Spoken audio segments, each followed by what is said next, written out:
Hello and welcome back to the Cricket Nerds podcast. And what a podcast we've got for you. Today we saw Chennai versus RCB. And as you can see by Benji's little happy grin. CSK.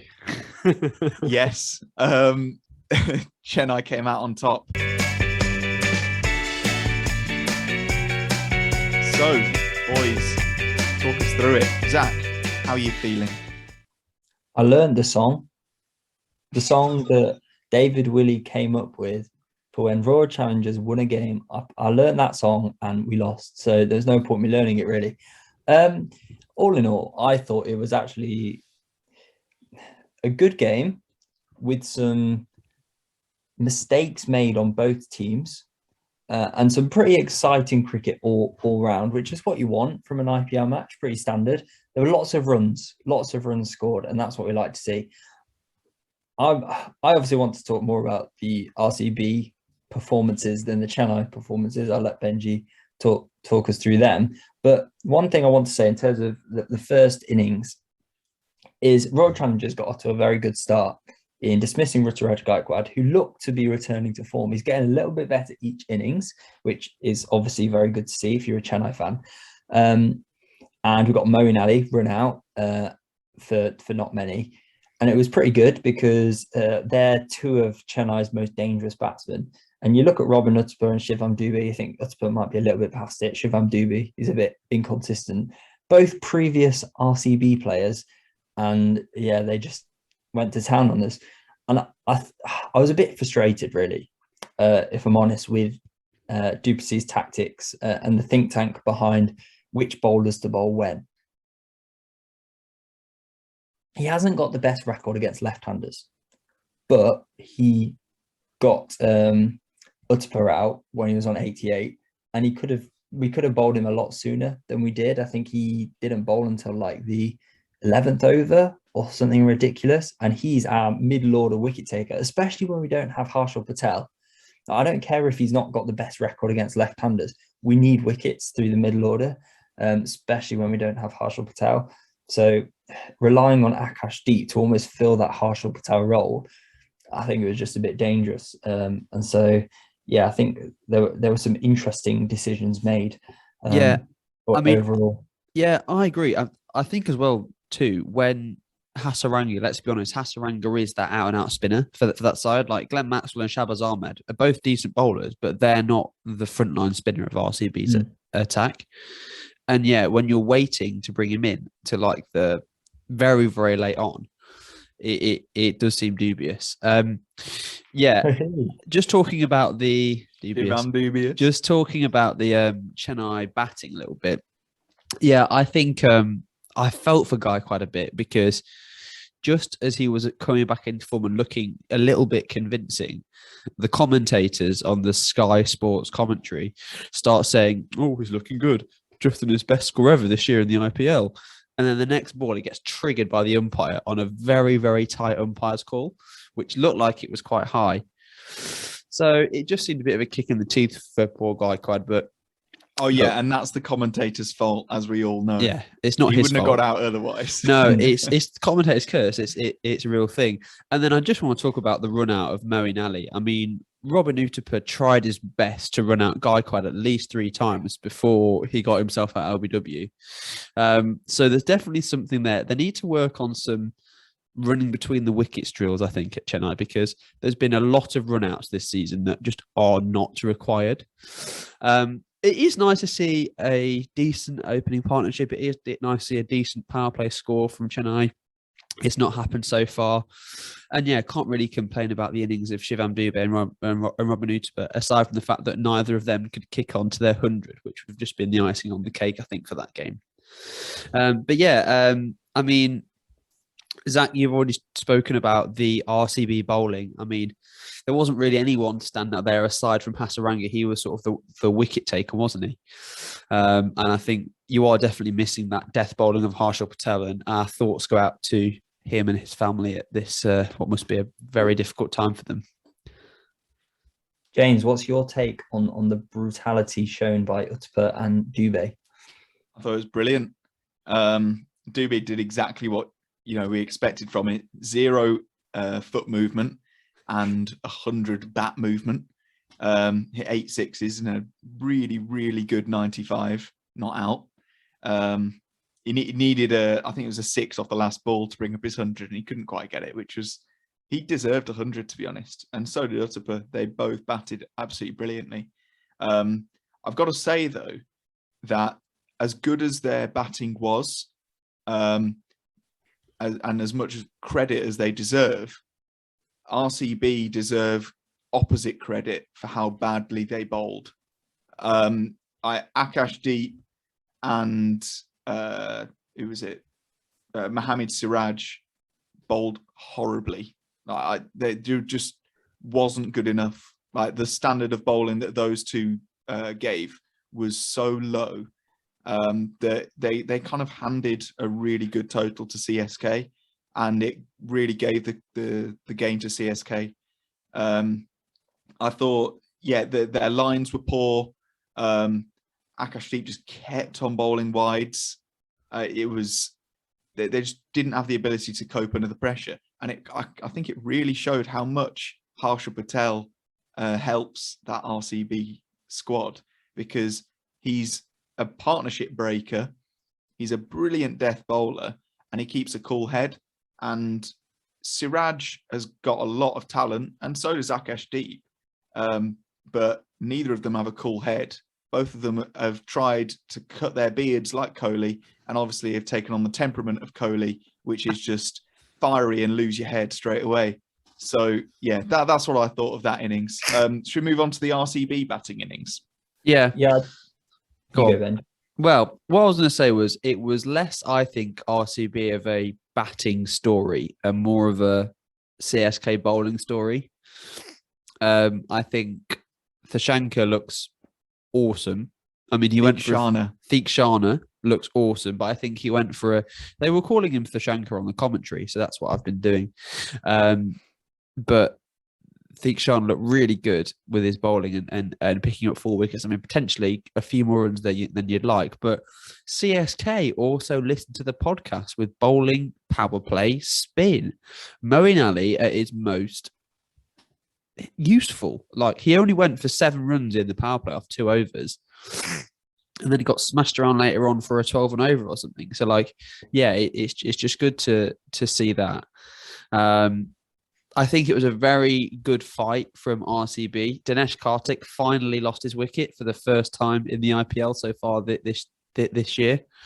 Zach, do you think there was bad tactics from RCB in not sending in DK a bit earlier? I don't think it's necessarily bad tactics, because the ploy from RCB the whole tournament has been to kind of save Dinesh Karthik for the last 5 overs. When we need someone to score, 50 or 4 overs, he's the man you want coming in. And in a way, his downfall was the fact that he came in too early, because if he'd been sent in maybe 2 overs later, because we'd had some better batting up front, then a 34 or 14, which he scored, is a winning score, really, in that situation. I think we saw 2 different innings. From Chennai, you see one innings where you've got 2 batsmen absolutely dominating with a partnership. And that is one way that you can put up a big total. And the other way that you can put up a big total, which Royal Challengers did in scoring over 190, is by chipping in with 30 runs throughout the whole innings. The issue that Royal Challengers had is they didn't have someone playing the anchor role. And you look at Royal Challengers' performances against Chennai, and it gets me quite annoyed, really, the fact that we've lost 2/3 of our games against Chennai. And given Chennai's record in the tournament, that's probably why Royal Challengers haven't won many tournaments, because when they play against those big teams like Chennai, the Chennai players, their key players, are performing. You look at Jadeja taking 3 wickets. You look at Utapa scoring big runs. Whereas Royal Challengers' key players in du Plessis and Virat Kohli, not firing at all. Du Plessis 8 off 9, Virat Kohli 1 off 3. And when you're in that pressure situation against a team that's proven itself throughout the whole of the IPL, those players need to step up, because if they don't, you're not going to win. And so we needed just one of them to just play that. I don't know, even if it's 50 off 70 balls, just to anchor the innings whilst everyone else was teeing off. Because Glenn Maxwell, he played the sort of innings you want to see. Well, they all did. Shabazz Ahmed, Pravdasai looked awesome. Yeah. For his debut innings, he looked like he'd been there for seasons on end. So, yeah, I just thought it was a shame that Faf du Plessis and Virat Kohli were our worst performers, really. It's really disappointing from a fan. Yeah. That middle order did really well. Like from Glenn Maxwell down to Hasaranga, nobody batted low with a lower strike rate than 150, which is brilliant from a middle order. Hasaranga wasn't great. Like he hit 6 and then went out. He did exactly what I thought Hasaranga could do, which was swing a bat and hope for the best. But yeah, that top three, like Faf and Kohli both have the ability to anchor in innings, and they kind of threw the wickets away.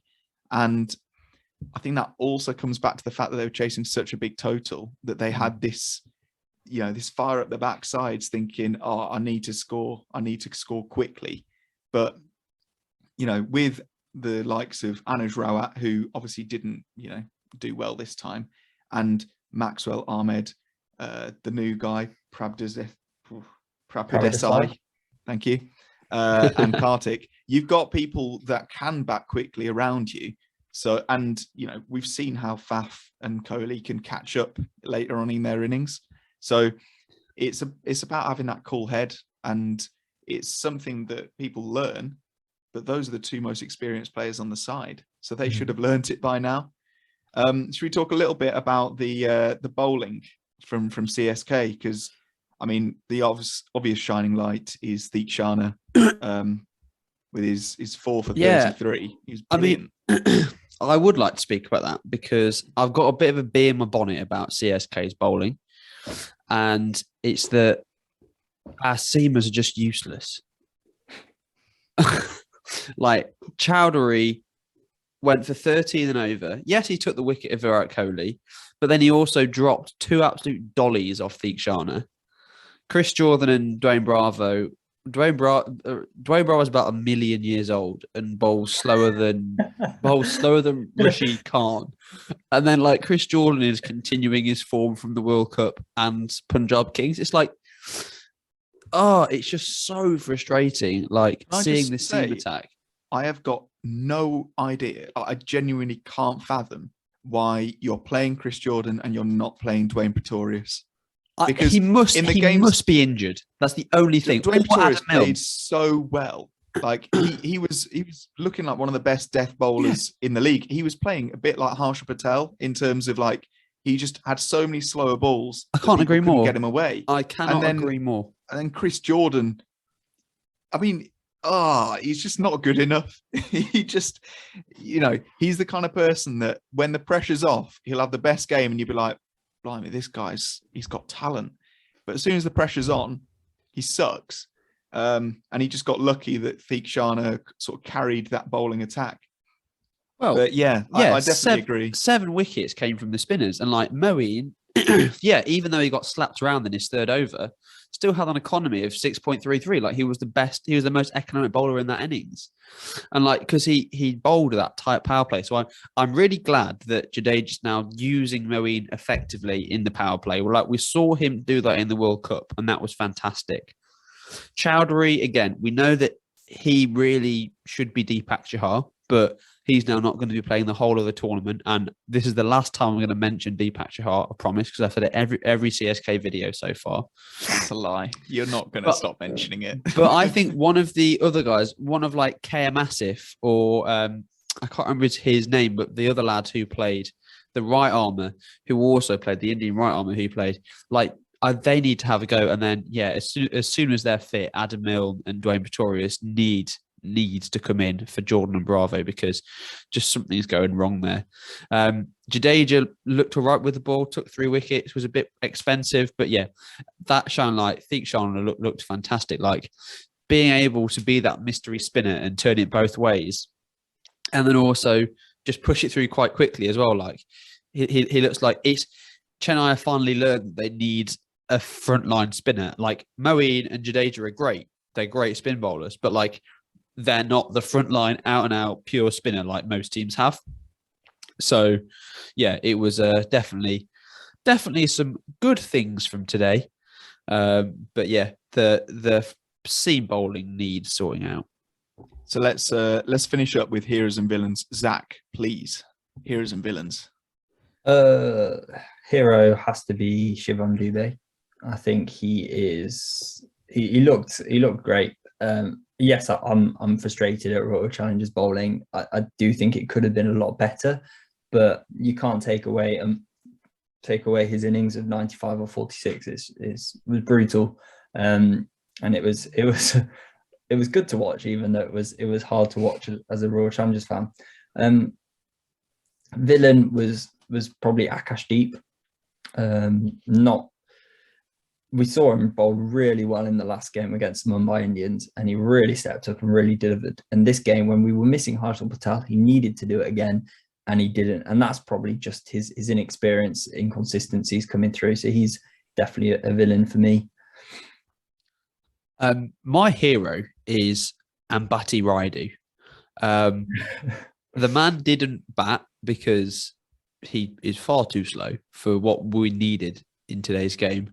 But the man, at the ripe old age of 1,070, took an absolute blinder of a catch in the infield.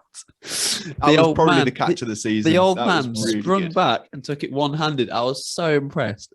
And then from a bowling perspective for CSK, it has to be Deekshana, because I think he did look really good. Yeah. Villain. Right. Oh, yeah. Villain, yeah. Mukesh Chowdhury, because he's rubbish at bowling and he can't catch. Oh, I've got another hero. Dinesh Karthik's wife for winning the squash doubles final. Oh, yeah. Oh, yeah. After having twins last year, she's a legend.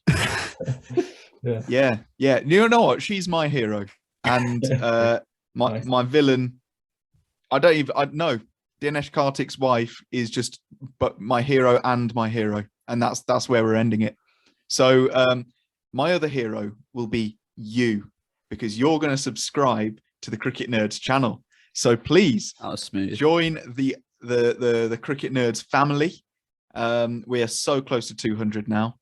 And don't forget to like and follow our social medias. We are at Cricket Nerds Pod.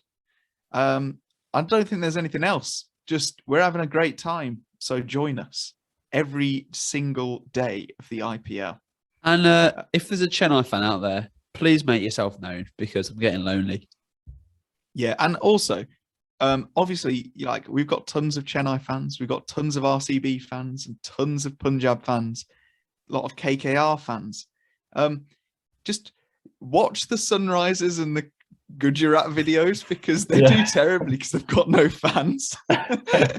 So, you can adopt it for a day. Just become a Sunrisers fan. They've got a nice squad. So just, watch those videos. Why not? And there are best quality videos, guaranteed. Yeah, by far. Yeah. We put so much more effort. So, we'll see you guys later.